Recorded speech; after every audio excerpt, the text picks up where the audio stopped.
Hey, everybody. Welcome to season 2, episode 6 of the No Code podcast. We are humming right along as we get into March here. And, we're freezing cold up here in the Northeast in early March. I woke up this morning and the temperature was 24, feels like 13. And as you can tell from the video here, MaryVictoria Barr, my guest today, is not experiencing that at all.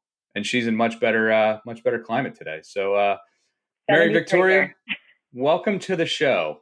Yes, give me the weather report right now before we start. 73 and sunny, according to my Apple Watch. Oh my gosh. Where and what town in Florida are you in right now? Currently in Jupiter, Florida.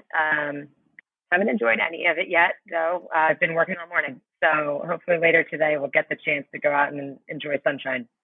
I'm sure you will. I'm sure you will. And even if you have to be working right now, to be sitting out there on the patio in the nice weather is not the worst thing in the world. I can't complain. So I'm sorry for everyone at home in Philly. Yeah, it's tough. It's tough. We'll get through it though. We're I think next week we get some nicer weather and then we'll start migrating out into the world again as knock on wood, everything keeps going in the right direction. And I'm excited for it. I know you and I first met, I think it was like winter, or maybe late fall, I think right before coming into 2020 with the pandemic, and we met at something we love to do, and that's going out and networking. And I believe it was the NAP event at the Spectrum Furniture Space in 1735 Market. That is correct. Yeah. It's crazy to think that I never would have thought. I was saying to myself, I just want to go to a networking event. Having come Yeah. from the days of doing 4 a week, and now I'm craving it, and I never would have thought I'd see the day. Yeah, I agree completely. I mean, there was a time, I would say I first started really networking pretty aggressively back in probably like 2015, 2016, in that time, when my job at JLL kind of changed where it was a little less internally focused on finance and operations and became more kind of outward facing and business development. And yeah, I definitely I got into a mode where I was doing like 3 or 4 a week, and after a while I had to pull back because I was like, wow, this is just this is too much. I gotta sometimes have a normal day where I just come home at like 5:30 or 6. It's exhausting. Yeah. I mean, like, and I can remember before moving into the city when it was like that, and I had to plan like when to do laundry. Like it was like literally Yeah, a calendar event. Was like, okay, do chores. yeah, exactly. No, it got really tough, but now and then we went to zero. And now it's like yeah, we really miss it, and we're trying to get it back. And as it gets nicer outside, and as we get through this whole process of COVID and vaccinations and all that fun stuff, I mean, we should be back, and probably not fully normal setting in a couple months, but probably getting some semblance of that back. Starting to see, I mean, just like lunch meetings outside, drink meetings, meeting for cocktails, just in the huts, igloos, whatever you want to call them. And that's just been a relief. I mean, obviously you have to stay outside and take everything in stride and be precautious, but at least it's a start to some sort of semblance of normal. Whereas, I mean, go back a few months ago and after summer and it was everything shut down again, it was like, are we ever going to get back to what we were? Exactly. Yeah, that I think that was the toughest time. The same situation for us. I mean, we actually wound up living in Summers Point, New Jersey, for about half the summer. We had a home renovation going on in our house, which was like COVID delayed, so it was supposed to start in early April, and in the kind of the heart of it, there was no way we could have it done.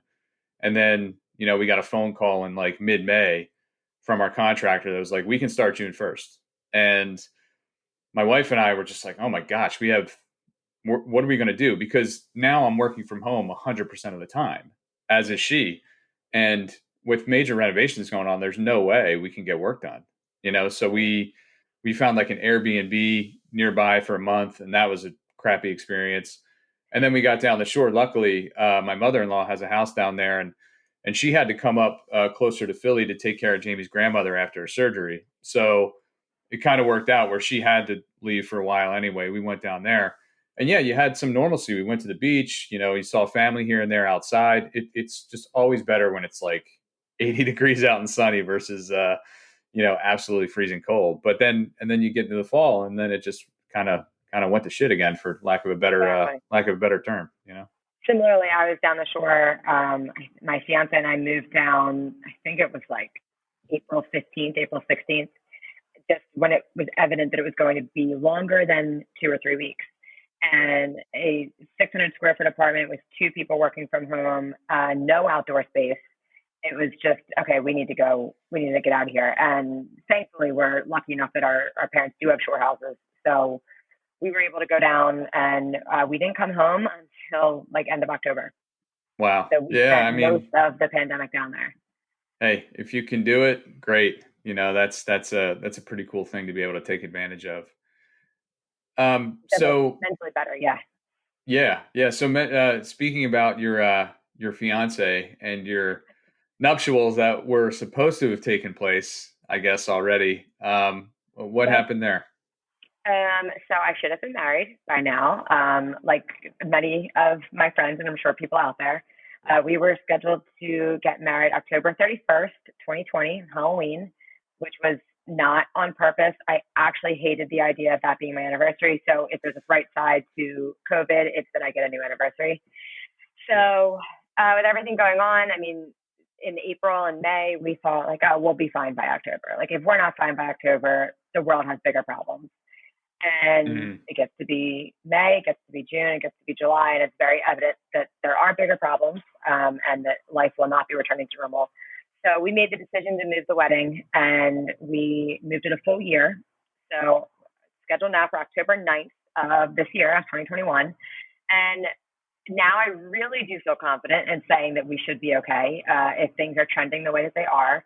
And yeah, so I'm a COVID bride. I had to move everything, up and move. I have 200 invitations sitting in my apartment with the wrong date, and I also have 200 shot glasses with the initials and the wrong date in my apartment as well. So if anyone is in need of 200 shot glasses, I'm happy to send them your way. It's like the championship games in either the NFL or MLB or whatever.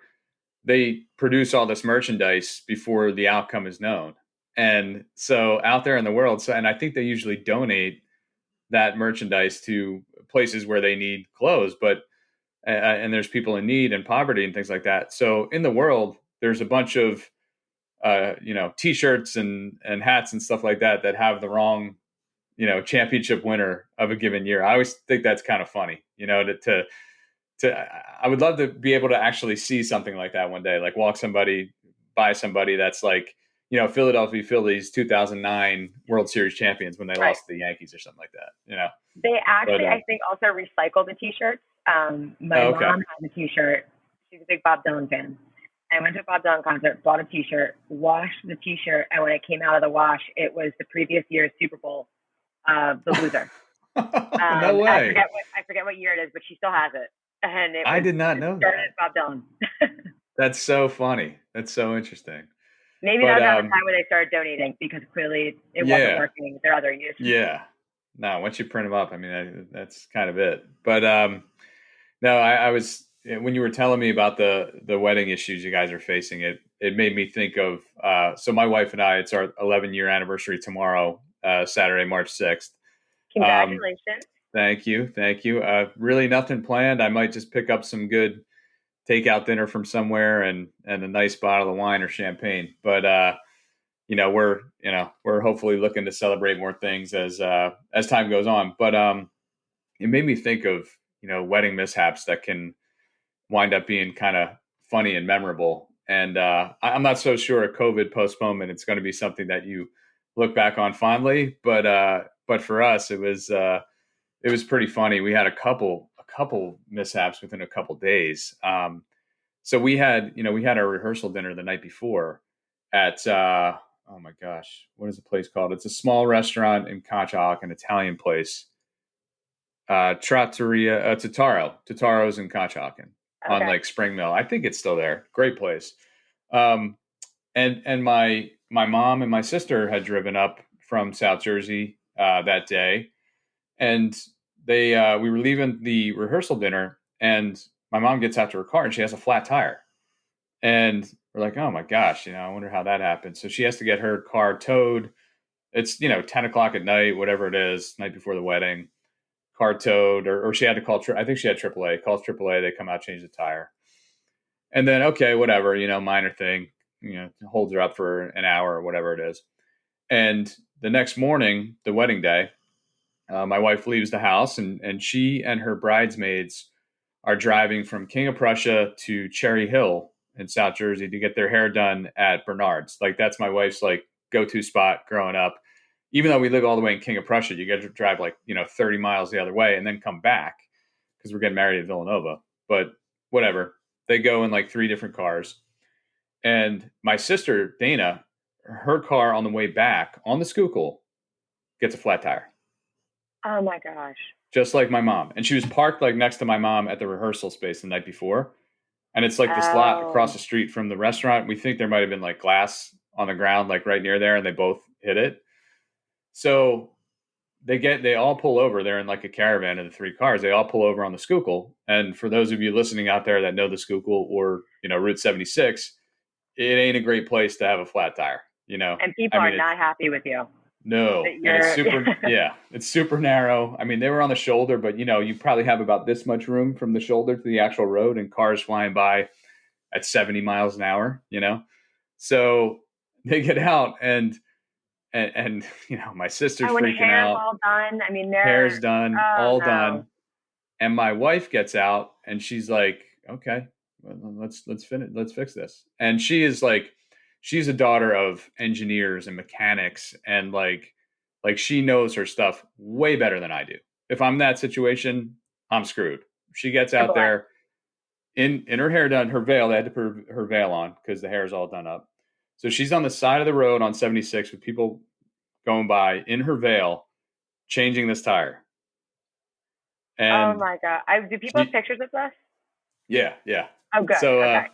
They don't have pictures from the side of the road, but our photographer's got a great picture of my wife back at the house after all this debacle with, her veil, her makeup looking beautiful, and her hands are filthy with just grease. And it's a picture of her like at the sink washing it all off. And oh, that's amazing. Yeah. Good for her.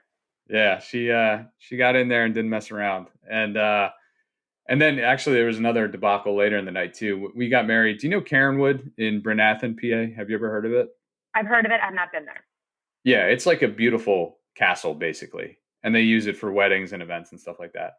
And we had so many people that we couldn't do it all inside. We needed like a heated tent.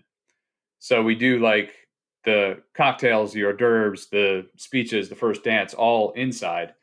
And then the dinner itself is going to be outside in the tent. Okay. Well, after like an hour and a half or whatever, 2 hours of all that pre-stuff, we go to sit down. And I don't know how nobody noticed this, but the heaters weren't working at all. Oh my and it's God. March 6th. It's March. It is not warm out. I mean, we got lucky in the sense that a couple days before it was in the 20s. I'd like super cold. And this particular day was like 50, but by the time we were sitting down to eat, it was probably like 38 or something like that. Oh my Freezing. God. People eating dinner in their coats. Our parents flipping out at the staff to try to fix the heat. And they finally got it done, but not in time for people to sit down in the beginning. I mean, people were freezing cold. Oh my gosh, that is horrible. And no one was out there, like, setting things up? Like, wouldn't... Yeah, no one, I guess, I don't know if anyone didn't notice, or they just didn't, I don't know what the deal was, but there were definitely some stern conversations from my dad to the staff there. So they got somebody out there got it fixed. We lucked out with weather. It was horrible weather on what would have been our wedding in October. So fingers crossed for better this coming year. That's right. We'll be rooting for you. Yes, thank you. So I really appreciate you jumping on today, and you are the manager of business development for Daroff Design.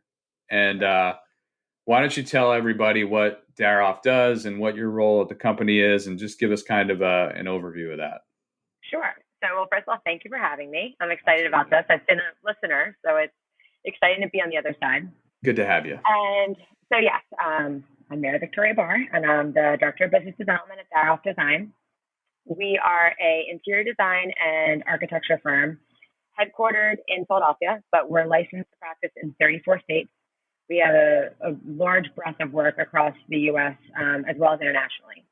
Currently, we're working in Beijing, which speaks to obviously the experience that we have and the breadth of work that we can handle. But we're a boutique firm. We're small. We're COVID has delayed a few hirings, but we like to be between 20 and 30 people. That's where we are right now. And we're a mix between interior designers and architects. We specialize in everything from workplace design, hospitality, entertainment, multifamily, healthcare, life sciences, higher ed, institutional, pretty much everything but the industrial warehousing type stuff. And we're, like I said, we're a small firm, and we're nimble. We're very attentive to detail. And so we do very, very well for our clients in making sure their visions are just totally realized. It's really the sum of the small parts that delivers the big whole. And that's something that we really pride ourselves on. So that's kind of our tagline, is the attention to detail and how we give that great client service. Yeah, that's really cool. I'm looking at your website right now. I see you guys have even done some work in the aviation field too, which looks yeah. looks very cool. I missed that, aviation and transportation. We've done a lot of work at Philadelphia International Airport, which I'm sure a lot of listeners are familiar with. Specifically, and actually where I flew out of last night, Terminal B is the new terminal with a lot of the new concessions, bars and restaurants with all the iPads. We work for OTG, that's our client, with those restaurants around the country. So if you are flying out of Houston, if you're flying out of JFK or LaGuardia, Minneapolis, they all have the iPad technology at F&B locations, and that's our work. So that's cool. A great client. We're lucky to have them. And I think something that we're going to see a lot more of is obviously the evolution of technology in not just transportation and restaurants, but I mean, where are you seeing it in the hospitality market with contactless check-in? I mean, you're not talking necessarily to a concierge or a front desk person. You come into an iPad and in some places with your phone, and you scan a barcode and you just check in yourself and you go to your room. That's really interesting. Yeah. No, it's amazing to think in all different industries how, the new normal is going to look in terms of things like contactless check-in and just weaving technology and adapting what we've learned through necessity through COVID into actually improving, customer experiences. For sure. And that's something that we really study. Our practice is built on understanding how guests and users interact with their environments, and how can you make that interaction efficient and effective and memorable, all at the same time through design. And it's all rooted in the design, in the programming, and in the planning. And it's, I think, an unthought of process that as you're moving through a space, you don't think of what came before to plan it out that way. And technology is becoming increasingly important and more instrumental in the process. Definitely, we've seen the evolution of having to, whereas before technology may have been an afterthought. I mean, you had your plug-in spots, your TVs and all of that. Well, now, I mean, you're building it into the walls. And you're building these sensors into the foundation of hotels, of workplaces, of condos, apartments. It's definitely an evolution that we're seeing before our eyes. Yeah, that's pretty incredible to think about. And, I'm sure it's applicable in existing buildings and also any new builds that are happening too, where, you might have been halfway through a design concept and then COVID hits, and then, you mentioned your company's really nimble. I got to think the ability to pivot and say, okay, here's what we were thinking, but now let's tweak it this way and that way. It's probably easier to do when you're working with a company of 30 people versus 3,000 people. Exactly. And I mean, it's A+ service all the time. And it's because we really value our client relationships. Like, we answer, we read the emails. It's not just another project number. It's meaningful. And we definitely had to do a lot of quick pivoting. We've had to be very reactionary and in different stages. I mean, we have projects that were in construction as COVID hit. And it was like, okay, let's pull back. Um, what are we going to change? Or what are we going to implement? And then a lot of what we do, though, is already flexible, especially in the workplace. Sure. And as you know, offices are built on flexibility these days. So, and thankfully, a lot of the manufacturers and dealers out there, they make their products that way. So we were able to put our heads together and figure out how to make this work, and also how to make it retractable in the future if that's what our clients want. We've seen everything from I want this permanently. Great, that's fine. We can design that way, and then we can also design that you want these plexiglass panels to be removed in the future. Totally fine. We can do that too.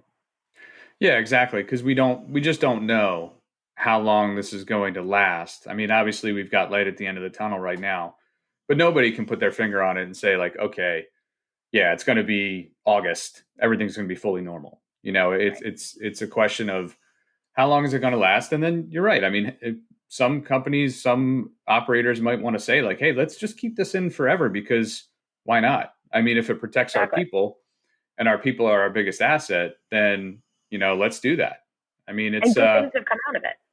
right. Exactly. I mean, you look at just like kind of high level and generally, you look at what's happened with COVID. And in the meantime, I was reading the other day that the flu like almost disappeared during COVID. And granted, Yeah, okay, probably a big part of that is people not congregating as much as before, but then is another part of it masks. And maybe I know I've talked about it with my wife. Like, we're not, ultra paranoid people, but I was telling her, like, in normal times, every time I'd fly, almost every time I'd get a cold. I'd come home and you're just in a plane for a couple hours and you're breathing everybody's air, and I'd come home and have a cold for 4 days. Well, going forward, like, why wouldn't I wear a mask on a plane?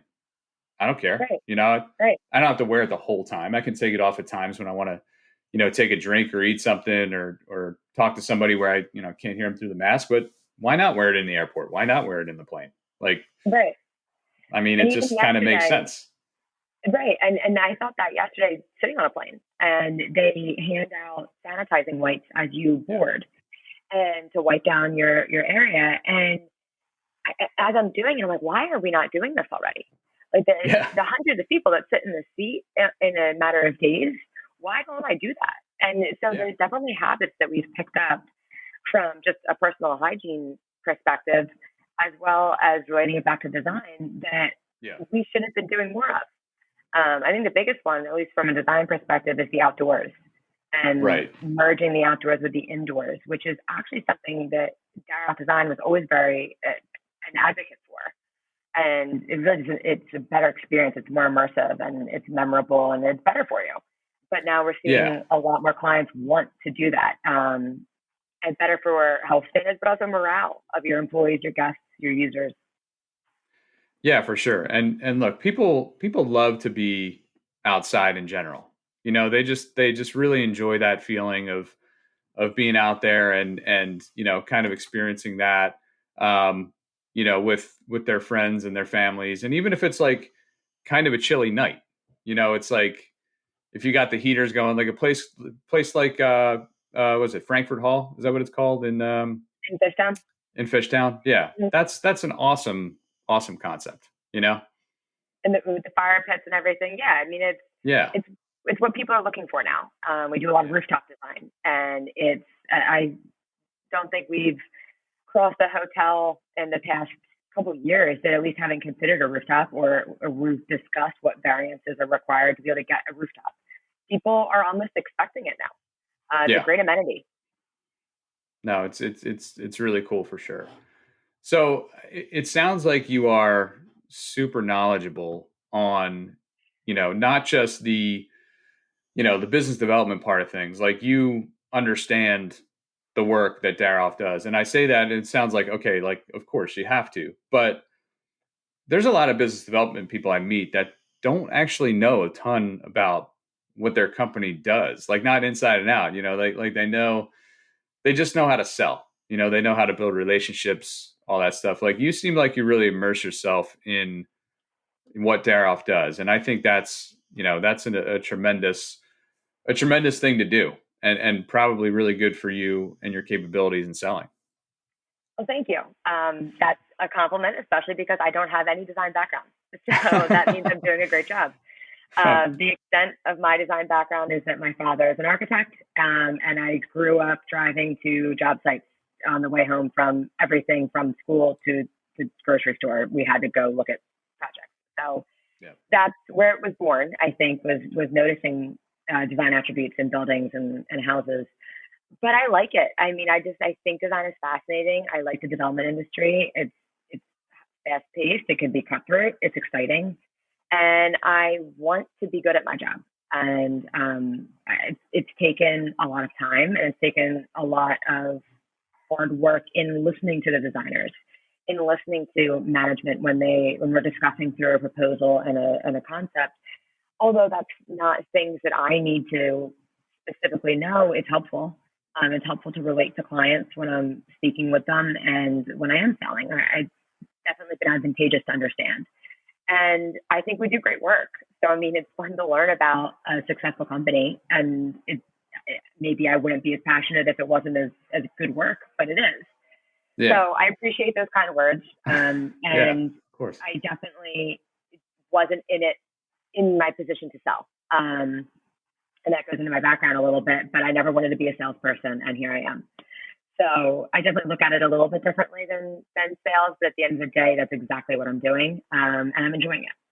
Yeah, that's really that's a great thing, and I think sometimes with sales professionals, like you have some people that maybe go to school and they think that that's what they're going to do, and they kind of build towards that, and they maybe come out with almost some bad habits off the bat of being, what I'll call overly salesy, for lack of a better word, and they come in with this mindset of like, hey, cold call, harass people until they do what I want them to do. And then sometimes I feel like the best, in my business, maybe the brokers or, agents, they come from a different background. Like they get into sales kind of naturally. And it started with finance and accounting, or it started with marketing, or it started with something completely different. I think I know one of our brokers was like a philosophy major. I never thought they'd be in what they're in now, but they sort of organically come into whatever business they're in and then organically kind of move into the sales world. And next thing you know, they're killer at what they do, And that's exactly what happened with me. And so my background, I went to the University of Delaware, and I studied Spanish, international business, and marketing. I was a triple major, and I was hell bent on being an international sports advertiser. That was what I wanted to do. I wanted to work in the Spanish market. And I lived in Spain. I finished my Spanish degree there, and that was what I was doing. But what I mentioned a little earlier in our discussion was that I love the shore. I've grown up going to Stone Harbor in Avalon, New Jersey, my entire life, and I worked in Avalon at a beach bar. I loved it, and it was so fun. It was all my friends. It was great money, and so when I graduated college, that's what I did. And came home from the summer, told my parents, I want to do one more summer. I'm going to do one more summer, and then I'll call it quits, and I'll be a real person, and I'll grow up. And so they said, okay, fine, but you obviously need to get a job for the off season. And in talking with my dad, he was like, well, don't get a job knowing that you're going to quit it. That's absolutely not applicable to anything that you're going to do down the line. Totally makes sense.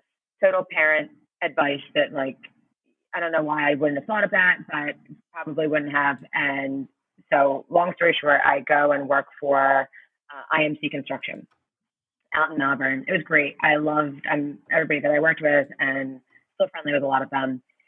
I was an assistant, and I knew it wasn't what I was meant for. I think they knew it too. Like when I went and gave notice, it was sort of a conversation of like, we kind of saw this coming. Best of luck. And I said, I'm going to the shore. But that was what I was doing. So I'm leaving work that day, and I run into somebody who refers me to who my current boss is, Karen Daroff, and says, I know someone who's looking for an executive assistant. you would be great at this. And I don't know who Karen is. I have no idea who Daroff Design is. And Right. I think, okay, in my head, I'm like, thank you. But like, no, I'm going to the shore. And we are a week away from Memorial Day weekend at this point. I've committed to my waitressing job. I'm so excited. Everybody knows it's the kickoff to the summer. It's the best weekend. I go home and I say to my parents, my mom also comes from the design business. She worked for Corbett Inc., which is a furniture dealer. And I come home and I say, yeah, I had this interview offer, and I just don't think I'm going to go. Like, I'm going to go to the shore. And my parents, okay, who is it? And I said, yeah, Karen Daroff. Like, do you know her? And both of them, like, eyes wide. They're like, you're going to the interview. Like, you don't say you're going. So sure enough, a couple days later, I go into Center City. I meet with Karen. I love her. I walk out with a job, and there goes my summer. And that was 5 years ago. It'll be 5 years in May. And I was hired as her executive assistant. It was one of the hardest jobs I've ever had. To date, probably the hardest job I've ever had. But Yeah. absolutely hands down the most meaningful. And I actually don't believe I'll have another position that is as meaningful and advantageous as that role was. I mean, I could go, we could do a whole another 4 sessions about everything that I learned in that job. And it was great. I think it drew on like every skill that I pride myself on. Organization, efficiency, communication skills, and being personable. Yeah. And so I did that for a couple of years. And then when I was hired, the current director of business development at the time was pursuing another opportunity. And before she put the job position out on the street, she asked if I wanted to take a stab at it. I mean, I was already doing a lot of her business development as just by her side, doing a lot of her scheduling and her interaction with clients. And so, you know what, sure, like, why not? Like, it's worth a try. And I feel like I've been watching everyone do this, that I can do this. It's hard. It is tough. And it's going from having a to-do list. I mean, granted, my to-do list was like 19 pages long at any given time, but I went from being told what to do to, okay, the world is your oyster, go win new business. And it was like, where do you start? Like, it was just a blank canvas. Right. And it drew on skills, obviously, that I had in school. But more than anything, it just draws on your relationships and how you can connect with people and talk to people. And to your point, be authentic and not be too salesy. And it's been over 2 years since I've been doing it. And an international pandemic sort of got in the way, but I've grown to really love it. And I can look back and think, like, oh, I've come a long way from just 2 years. So I am eager to see what the rest of my career has in store, being able to see progress in 2 years. So that's well, you certainly have a tremendous start for sure. Thank you. Yeah. So definitely, I think an incredible start from you. And I'm really impressed by your knowledge of the industry in general. I mentioned, when we were talking offline before we started the podcast that, we kind of picked each other's brains a couple times during the pandemic, even though we had only met once before it all went down. And, in the commercial real estate industry, there's so many different components of it. And, having access to you from the design side, I thought was really helpful for me. It's more on the office retail multifamily brokerage side of the business and project management as well, which I think really lends in really well with Daroff. I mean, we as project managers are constantly looking to select designers and architects and whatnot on behalf of our clients and work with them in tandem. And I think, you fit really well into that space. And,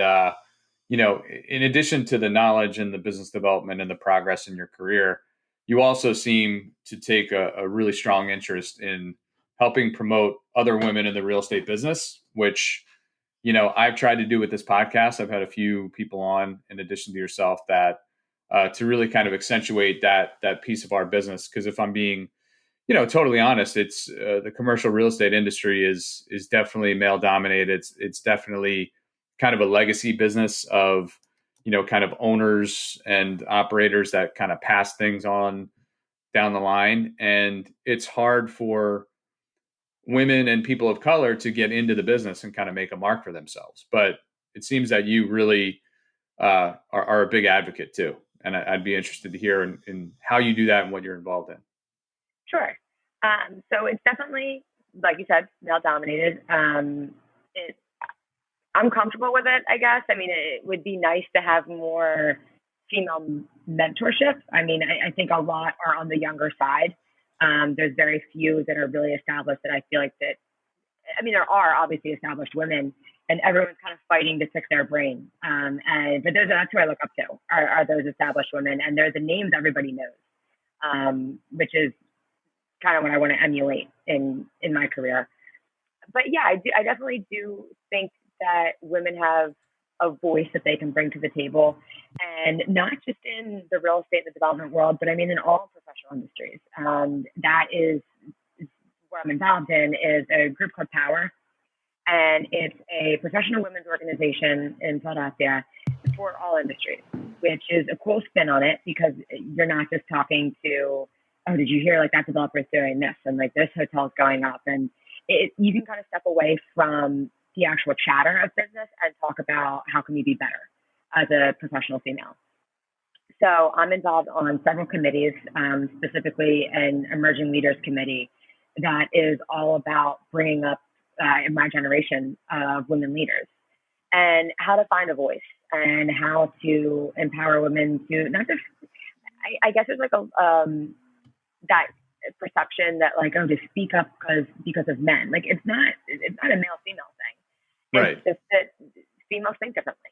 And how can we speak up about what we bring to the table, which is maybe not always the top, the common attributes that maybe everybody thinks of when you think right. of a leader or when you think of management. And there's a lot that females bring to the table.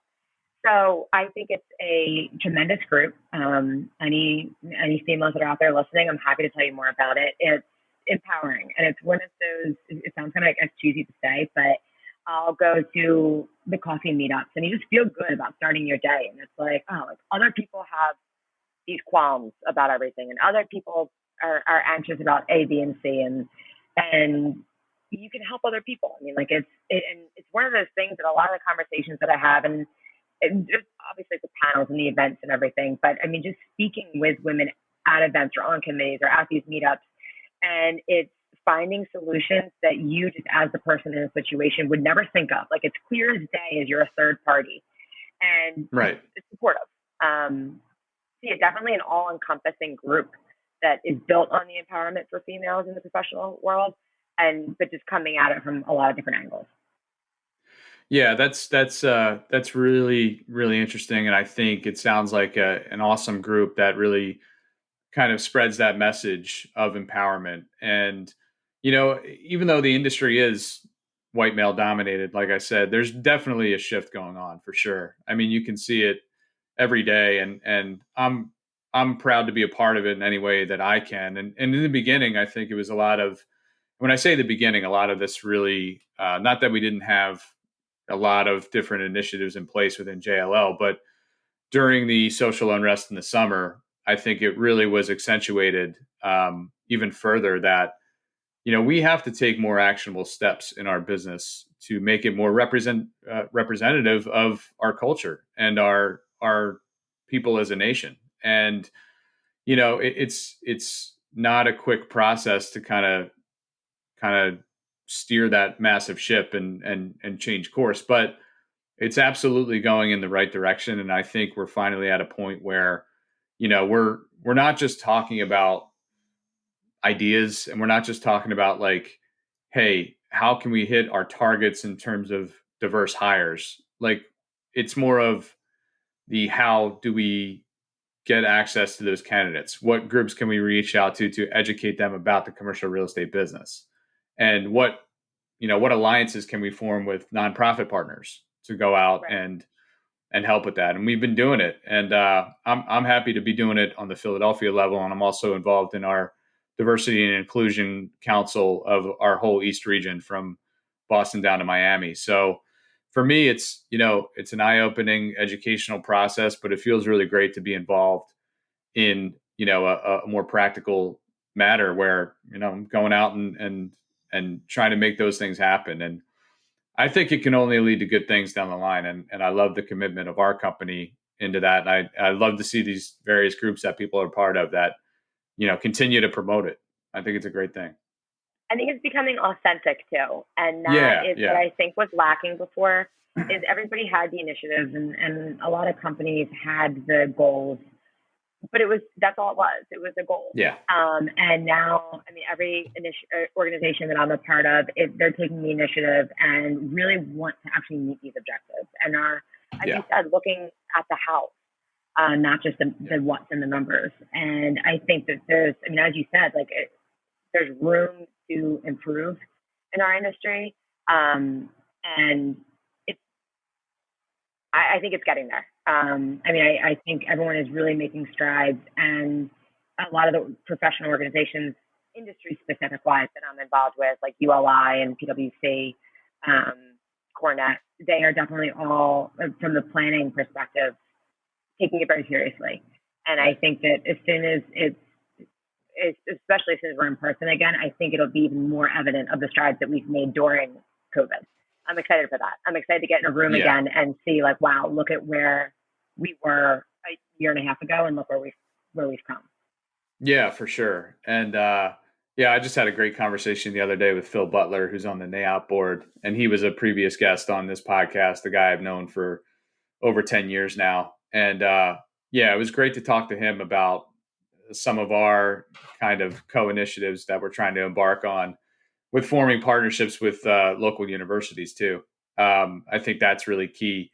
There are some programs out there too that even go to the high school level to try to educate the diverse population on the real estate business. And part of what he was telling me is that, a lot of that actually does start at the high school level via NAOP, but then it sort of drops off at the college level. And, what can we do, him and I as leaders in this industry to, try to continue that through the university level. And excuse me. I'm happy to to get out there and be more active with that, especially once we get into a better place post COVID. And I think there's tons of opportunity there. I have a lot of local university connections, and it's great that a lot of these schools have real estate schools now. Right. And that's something that didn't really exist for that many places. Like when I graduated college in 2004, I can't think of any schools that had a real estate program back then. But if you can gear that towards diverse students and educating them on the business, I think that's an awesome step to try to really build a pipeline of candidates. And especially inner city. For the schools in Philadelphia, and as high school students that are living in the city, you're watching all of this gentrification and development happen around you. That I think it's really good to take what you're seeing growing up and then making it a course, because it could be something that was interested or curious about as you're walking around your neighborhood, but you don't think of it as a business. You just think of what happened next door or down the street. But that's something you could be doing. And I know I didn't think about the real estate industry until after college. It wasn't known to me. It wasn't something that you were taught. Yeah, neither did I. And sorry, we just had a couple more guests join the podcast. Oh, today. More co-hosts. Yeah, we have Bella there, and Darla, and Roger's on the couch. So welcome everybody. We have new guests now too. But I got into the real estate industry completely by accident, and I think I wish I would have known more about it in college before I got in, because I didn't have anyone that in my family or friend group that was a part of the business. And I only had a very vague understanding of, what real estate was all about in terms of different possible career paths. But most of that's in place now for college age kids. So I think that'll be more good. About it. Every day I'm like, why don't I know this? Yeah, it's so much to learn, and I'm still learning every day too. I've been in the commercial real estate business for, I guess, about 12, 13 years now. And I started on the ownership side with Liberty Property Trust, and then moved over to the, client service side with JLL. And I've been in the finance and management pieces of it too. And you learn new stuff every day. There's just so there's so much in concert with other industries out there too, whether it's the capital markets and debt markets and just, I mean, anything you could, governments, of course, you got to go through a million things with permits and zoning and how your real estate decisions affect neighborhoods, especially in Philadelphia. I mean, you can't get anything done without some neighborhood group that is going to put their 2 cents in, and rightly so. And then you've got to, navigate that whole political sphere too. So yeah, there's so much to learn about it. Obviously for us, it's near and dear to our hearts, but you hope it continues to get out to other people, other really smart people.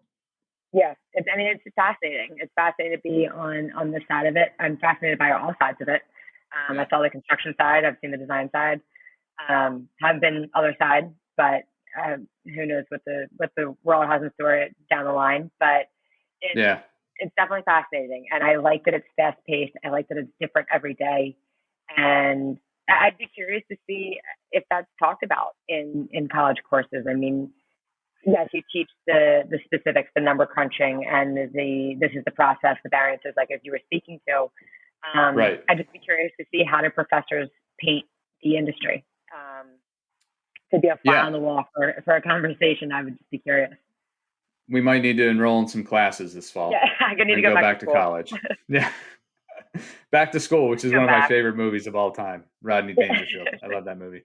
But yeah, there is one, I do, anytime I get the ear of somebody in the university setting with real estate, I always complain that every young person I talk to coming out of school just wants to be an owner, an investor, and on the capital market side of the business. I'm like, guys, there's 10 other things you could be teaching, whether it's project management, property management, leasing, debt and equity. Like there's so much there.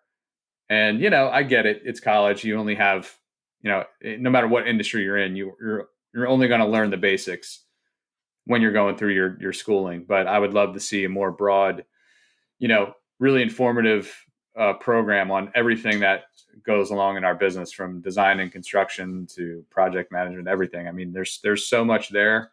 But that's another opportunity, I think, for people like you and I, where, I've been in as a guest speaker a couple of times. Like I would love to do more of that and go in and we did it with UPenn at Wharton School one time. And, it's fun to do that. It's fun to go in there and educate about our industry.